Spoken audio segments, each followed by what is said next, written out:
بسم اللہ الرحمن الرحیم۔ انبیاء علیہم السلام کے رتبے، انشاءاللہ یہ آج کا ہمارا موضوع رہے گا درس عقائد میں۔ سب سے پہلے یہ جان لیں کہ کلام پاک میں 25 انبیاء علیہم السلام کے نام ذکر ہے۔ سورہ انعام کی آیت کریمہ وَتِلْكَ حُجَّتُنَا آتَيْنَاهَا إِبْرَاهِيمَ عَلَىٰ قَوْمِ نرفع درجات من نشاء ان ربك حكيم عليم ووهبنا له اسحاق ويعقوب كلا هدينا ونوحا هدينا من قبل ومن ذريته داود وسليمان وايوب ويوسف وموسى وهارون وكذلك نجزي المحسنين۔ اور آگے فرمایا وزکریا ویحییٰ وعیسیٰ والیاس کل من الصالحین واسماعیل والیسع ویونس ولوطا کلا فضلنا علی العالمین۔ اس آیت کریمہ میں 18 انبیاء علیہم السلام کے نام مبارک اللہ تبارک و تعالیٰ نے بیان کیے ہیں۔ آخر آیت میں فرمایا کہ ہم نے ان کو عالم کے تمام لوگوں میں فضیلت عطا فرمائی ہے۔ انبیاء علیہم السلام کے علاوہ تمام لوگوں پر ان کو کیا کیا ہے؟ فضیلت عطا فرمائی، بلند مقام عطا فرمایا۔ اور دوسری سورہ ہود میں اور سورہ عمران میں اور سورہ محمد میں دیگر انبیاء علیہم السلام کا، حضرت ہود، حضرت صالح، حضرت ذوالکفل اور حضرت شعیب علیہ السلام کا ذکر ہے، اور ہمارے آقا صلی اللہ علیہ وسلم کا بھی۔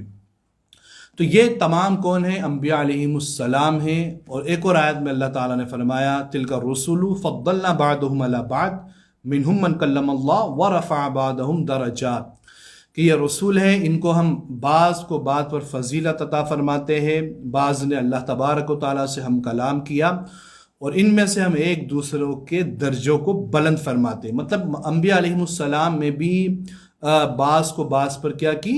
فضیلت عطا فرمائیے، شان عطا فرمائیے۔ اور تمام انبیاء علیہم السلام میں سب سے بلند مقام رکھنے والے کون ہیں؟ حضرت نوح علیہ السلام، حضرت ابراہیم علیہ السلام، حضرت موسیٰ، حضرت عیسیٰ اور ہمارے آقا صلی اللہ تعالیٰ علیہ وسلم۔ یہ 5 نبی بھی تھے اور رسول بھی تھے۔ یہ تمام انبیاء علیہم السلام میں ان کا سب سے بلند مقام ہے، اور ان 5 میں سب سے بلند مقام ہے ہمارے آقا حضور تاجدار دو عالم صلی اللہ تعالیٰ علیہ وسلم کا، جو آخری نبی ہے۔ نبوت کا دروازہ آپ پر کیا ہو گیا ہے؟ ختم ہو چکا ہے۔ آپ کے بعد نہ کوئی نبی آ سکتا ہے۔ اگر کوئی یہ مانے کہ کوئی نبی آئے گا یا کسی اور کی نبوت کو اقرار کر لے تو وہ کیا ہوگا؟ وہ کافر ہو جائے گا۔ آگے چلتے ہیں۔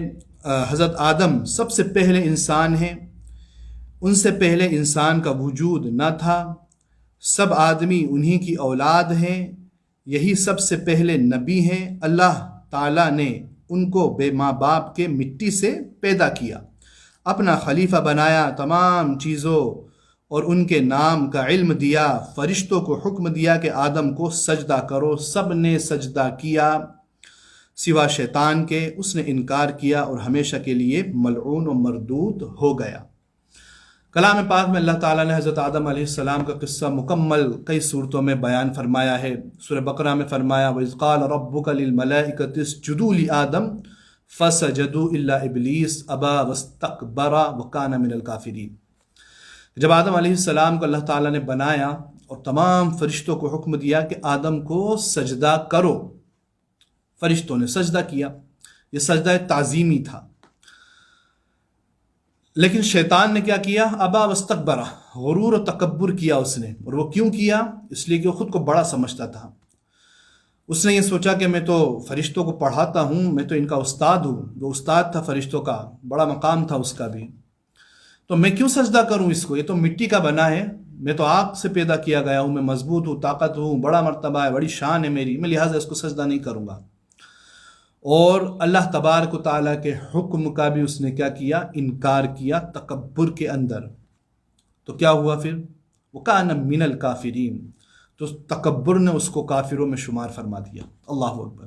یہ چیز ذہن میں رکھیں کہ انسان تکبر کے سبب کفر میں بھی مبتلا ہو سکتا ہے۔ تو شیطان غرور و تکبر کے سبب کیا ہوا ہے؟ اللہ کی بارگاہ سے مردود قرار دیا گیا ہے۔ حدیث پاک میں فرمایا گیا تکبر کی تعریف بیان کی گئی ہے، ہمیں اس کو یاد رکھنا چاہیے اور تکبر سے ہمیشہ بچنا چاہیے۔ حدیث پاک میں ہے، صحیح حدیث پاک ہے، آپ صلی اللہ علیہ وسلم نے فرمایا کہ تکبر انسان کا دوسرے کو حقیر سمجھنا ہے اور حق بات کو قبول نہ کرنا ہے۔ سبحان اللہ، دیکھیں کتنی پیاری بات کہی ہے کہ حق بات کو قبول نہ کرنا، یہ کیا ہے؟ تکبر ہے یہ۔ مطلب اور یہ کون لوگ کرتے ہیں جو خود کو بڑا سمجھتے ہیں؟ ان کے سامنے کوئی چھوٹے عہدے کا شخص اگرچہ حق بات کہتا ہے، اگرچہ سچ بات کہتا ہے، وہ اس کی طرف نہ دھیان دیتے ہیں، نہ اس کو توجہ دیتے ہیں، نہ اس کی سننا پسند کرتے ہیں، کیونکہ وہ متکبر ہوتے ہیں، وہ سمجھتے ہیں کہ نہیں، ہم اس کی بات نہیں سنیں گے۔ تو یہ کیا ہے؟ تکبر کی علامت نہیں بلکہ یہ تکبر ہے، یعنی تکبر ہے یہ۔ اور دوسری چیز حقیر سمجھنا، کسی کو چھوٹا کمتر سمجھنا، یہ بھی کیا ہے؟ یہ تکبر ہے۔ اور تکبر انسان کو کیا کرتا ہے؟ سیدھا ہلاک کرتا ہے گا۔ تو حضرت نوح، حضرت ابراہیم، حضرت موسیٰ، حضرت عیسیٰ اور ان کے علاوہ ہزاروں انبیاء علیہ السلام دنیا میں تشریف لائے۔ یہ چاروں نبی تھے اور رسول بھی، سب سے آخری نبی اور رسول، ساری مخلوق سے افضل، سب کے پیشوا، حبیب خدا ہمارے آقا حضور احمد مصطفیٰ محمد مصطفیٰ صلی اللہ تعالیٰ علیہ وسلم ہے۔